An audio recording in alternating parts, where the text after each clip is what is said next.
अस्सलाम वालेकुम नाज़रीन, आप देख रहे हैं स्पोर्ट्स अपडेट। मैं हूं आपका अपना मेजबान अब्दुल्ला हसन। अब मौजू के ऊपर आ जाता हूं।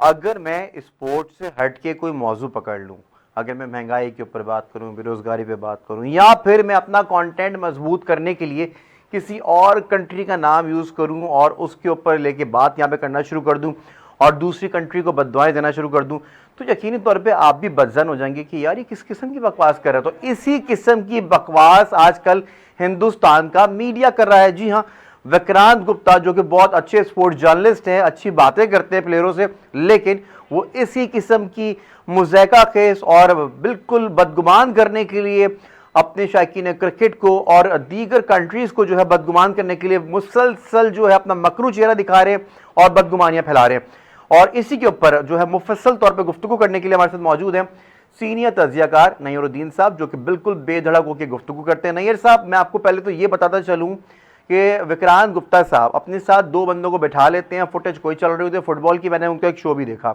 गुज़िश्ता रात, तो फुटेज कुछ और चल रही थी फुटबॉल की और वो बकवास करे जा रहे पाकिस्तान के मुतालिक और बॉर्डर्स के मुतालिक बात कर रहे हैं और दहशतगर्दी के मुतालिक बात कर। अरे भाई, आप खेलों के शो में बैठे हुए हैं, आप खेलों के ऊपर तबसरा करें। अगर आपकी टीम को, हिंदुस्तान को हमसे नहीं कंपीट करना है, नहीं खेलना है, आप लोग बुज़दिल लोग हैं, तो वो वैसे एक अलग बात है। लेकिन आप पूरी कंट्री का नाम लेके जो बकवास कर रहे हैं वो तो बिल्कुल ही बेकार बात है। इस पर क्या कहेंगे नईर साहब आप? देखिए, इंडिया का मसला कुछ और है और मैं आपको जरा उस तरफ लेके जाऊंगा और दो तीन मिसालें भी दूंगा जिससे आपको पता चल जाएगा कि ये इनके बैक ऑफ द माइंड क्या है। ये आपको पता है कि इंडिया में जितना भी मीडिया है वो उसे गोदी मीडिया कहते हैं, मोदी मीडिया की तरह ना, गोदी मीडिया। और वो जो है वो गवर्नमेंट के बिल्कुल जिसे कहते हैं, आप समझ लें, ट्रू माउथ पीस है। और उनका मकसद ये नहीं है कि पाकिस्तान से मैच हो या ना हो, वो इसमें कोई किसी किस्म का मौका एंटी पाकिस्तान, एंटी मुस्लिम नहीं जाने देना चाहते, जिससे उनको कोई ना कोई आने वाली जो इलेक्शंस हैं उसमें 4 वोट मिल जाएं।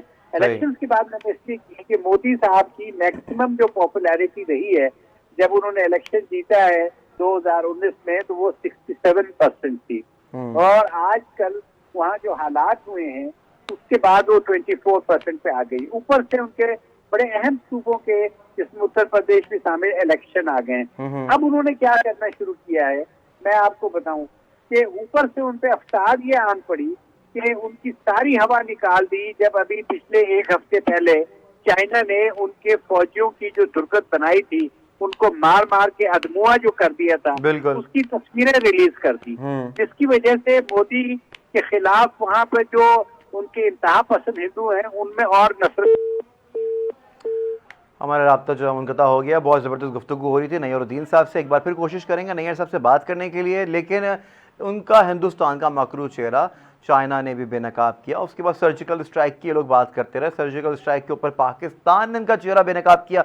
उसके बाद इनका MiG-21 का किस्सा तो ज़बान सरेआम है, हर बंदा ही इस चीज़ के ऊपर जानता है कि इनकी इस तरह की बकवास, इनका मकरू चेहरा दिखाने की लोग कोशिश करते रहते हैं, ये सबको बदगुमान करते रहते हैं। ये अपने जो BCCI को, अपने क्रिकेट बोर्ड को बहुत अपना महान दिखाने की कोशिश करते हैं और पाकिस्तान के क्रिकेट बोर्ड को नीचा दिखाने की कोशिश की गई है इनके दीगर शोज़ के अंदर विक्रांत गुप्ता साहब के। विक्रांत गुप्ता साहब, अकल के कुछ और होश के कुछ नाखून लीजिए। इस तरह की बकवास करने से आपका कंटेंट नहीं बिकेगा। स्पोर्ट्स के ऊपर आइए, खेलों के ऊपर आइए। पाकिस्तान से आज तक हिंदुस्तान ने कितने मैचेस खेले हैं ये स्टेटस निकालिए, इस तरह की चीज़ों के ऊपर गुफ्तगू कीजिए। वर्ल्ड कप में ठीक है आप लोग हमसे जीतते रहे, लेकिन इसका मतलब हरगिज़ ये नहीं है कि आपको इस तरह की बकवास करना जेब देती है। नईर साहब, कंटिन्यू कीजिएगा जहां से आपका गुफ्तगू का सिलसिला टूट गया था। ये सिर्फ मोदी के जो रेटिंग है उसको बढ़ाने के लिए एंटी पाकिस्तान रिटोरिक पकड़ते हैं। और एंटी पाकिस्तान रिटोरिक पकड़ने के लिए आपको याद होगा कि जब पिछली दफा इंडिया में वर्ल्ड कप हो रहा था तो उस वक्त कोई कश्मीर में, मतलब ये आपको पता है, लाइन ऑफ कंट्रोल में फायरिंग तो होती रहती थी। एक धर्मशाला का कोई फौजी मारा गया, तो इन्होंने कहा था कि हमारे फौजियों को तो पाकिस्तान गोली मार रहा है, तो धर्मशाला में पाकिस्तान का मैच नहीं होगा। वो फिर मोहाली में हुआ था, आपको याद होगा। सही। तो ये लोग हर चीज को सियासत में डाल देते हैं, हालांकि सियासत में सबसे बड़े दहशतगर्द ये हैं। इन्होंने उस वक्त सियासत में दहशतगर्दी की जब दुनिया को नामो निशान नहीं था। आपको मैं बताऊं कि 60s का दौर था। हनीफ मोहम्मद और पाकिस्तानी टीम वहां जब इंडिया गई तो साइड मैचेस में हनीफ मोहम्मद ने सेंचुरियों के ढेर लगा दिए और उनसे आउट ही नहीं हो रहा था। तो जब बॉम्बे टेस्ट शुरू होने लगा तो एक आदमी ने अपनी अंगूठी में ब्लेड का रेजर थोड़ा सा काट के इस तरह से लगाया और हनीफ मोहम्मद से जाके खास तौर पे हाथ पे जाके उसका हाथ काट दिया था। ये थी दहशतगर्दी। हमने तो उस वक्त अपनी टीम वापस नहीं बुलाई थी।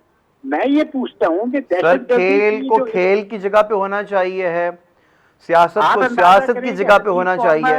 हनीफ मोहम्मद जब आउट नहीं होता था तो वो बाकायदा स्टेडियम से आईना लेके सूरज की शुआएं उसके आंखों पे डालते थे कि किसी तरह से उसका कंसंट्रेशन खराब हो और हम उसे आउट करें। Can you believe it? ये इनकी दहशतगर्दी है, ये इनकी स्पोर्ट्समैन स्पिरिट है।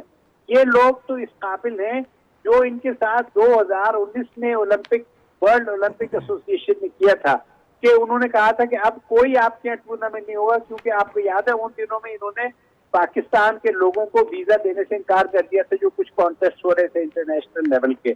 तो ये इन्होंने बाद में माफिया मांगी उनसे और माफिया मांगने के बाद इन्होंने कहा कि आइंदा हम गारंटी देते हैं कि जो भी इट्स मीन दैट कि फिर हमारे मीडिया का ज़र्फ और उनके मीडिया का, हिंदुस्तान के मीडिया का ज़र्फ आप दोनों को सामने रख के देख सकते हैं। हालांकि वो एज में हमसे कहीं ज़्यादा बड़े हैं, ठीक है ना, उनको ज़्यादा जो स्टैब्लिश हो जाना चाहिए था, समझदार हो जाना चाहिए था, लेकिन वो बस ये बंदा, इस शख्स को आप देखिए, इस शख्स को पहचाने, इस तरह की चीजें करते हैं वो लोग, इस तरह की बकवास, इस तरह की वाहियाती करते हैं वो लोग। ये पेड लोग हैं उनके रॉ के, ये पेड लोग हैं मोदी मीडिया के।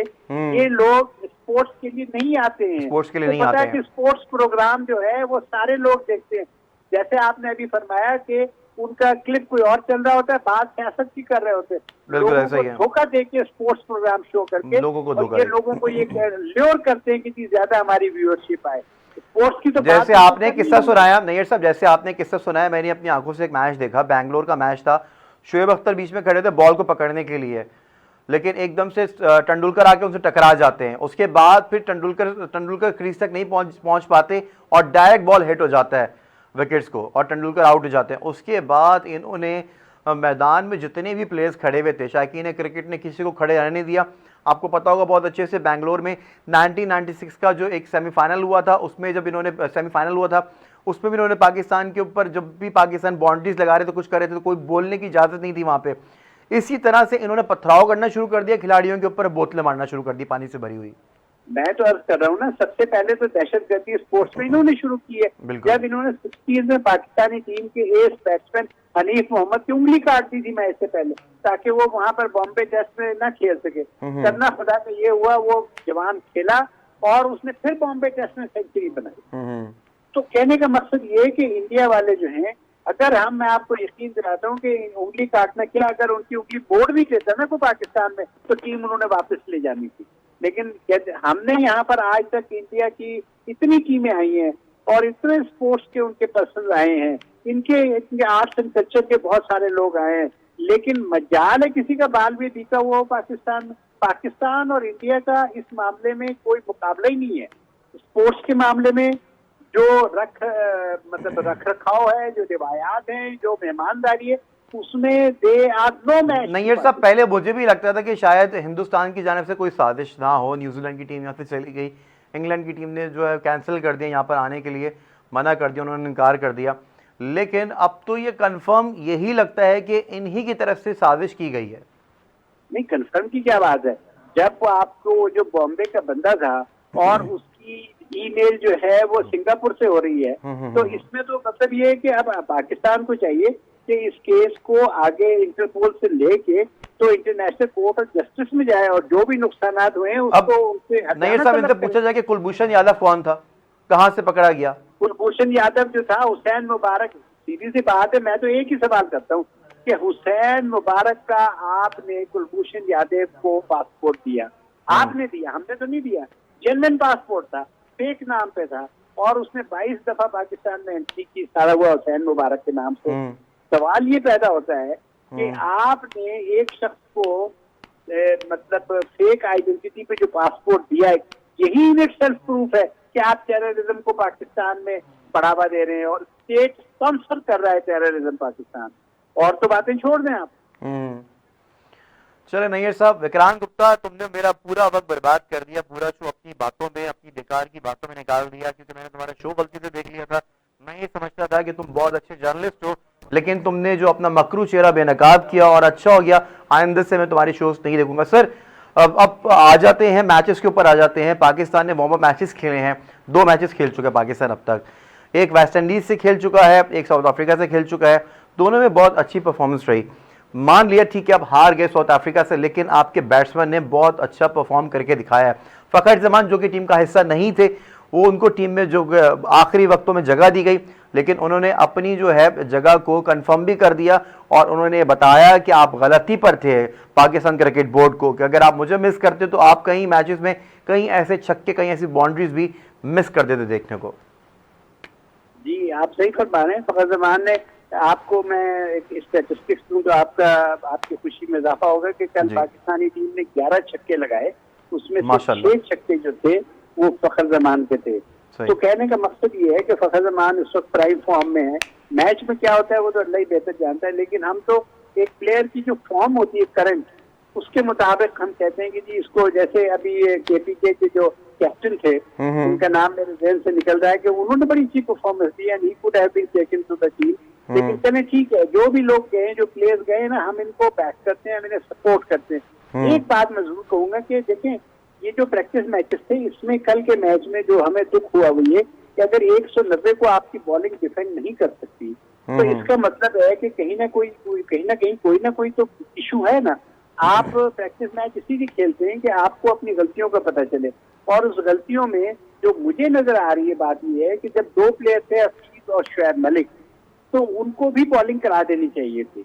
वो भी बॉलर्स हैं, और वो मतलब खास तौर पे जो शुएब मलिक है, ये विकेट टेकिंग बॉलर है, जैसे गोल्डन नाम है। बिल्कुल बिल्कुल गोल्डन नाम है, सही बात है। लेकिन हसन अली से जिनसे बहुत ज्यादा एक्सपेक्टेशंस थी, सबसे ज्यादा स्कोर उसी ने दिया।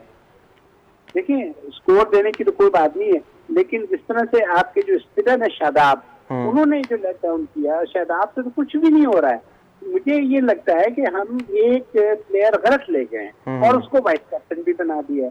यहाँ पे क्योंकि मैं मतलब इसमें कोई रखरखाव नहीं, उस्मान कादिर आपको मैं नाम देता हूँ। नहीं, जो मैं बात कर रहा हूँ ना, कि यहाँ पर इसको वाइस कैप्टन बनाना और लेके जाना और कादिर को ड्रॉप करना जो है, ये एक ऐसी चीज है कि जिसके ऊपर जो पूरी सिलेक्शन कमेटी, मैं सिर्फ इसकी बात नहीं करूंगा, चीफ सेलेक्टर की जो है, इसको आइंदा से पीसीबी में एंट्री बैन हो जानी चाहिए। मतलब कि जो मोहम्मद आमिर का जो ट्वीट था, 2 तेरे 2 मेरे, इट्स मीन दैट कि ये बिल्कुल ट्रू था। जी, आप सही फरमा रहे हैं। तो कहने का मकसद ये है कि सिलेक्शन कमेटी ने बहुत लेट डाउन किया, और इनके बहुत सारे प्लेयर्स चेंज, एक प्लेयर भी चेंज, बहुत सारे प्लेयर्स थे जिनको उस्मान कादिर को लेके जाना चाहिए था, लेकिन नहीं लेके गए। खैर, हमारा बहुत ज्यादा वक्त जो है विक्रांत गुप्ता की अब बेहुदा और वाहियाती के ऊपर जो है वो बहुत ज़्यादा सर्फ हो गया। नईरुद्दीन साहब लाहौर से मेरे साथ टेलीफोन लाइन पर मेरे साथ जुड़े हुए थे, आपका बेहद शुक्रिया, आपने फैज़ टीवी के लिए अपना कीमती वक्त निकाला। नाज़रीन, स्पोर्ट्स अपडेट में फ़िलहाल इतना ही। देखना है कि 24 अक्टूबर को पाकिस्तान अब क्या करता है।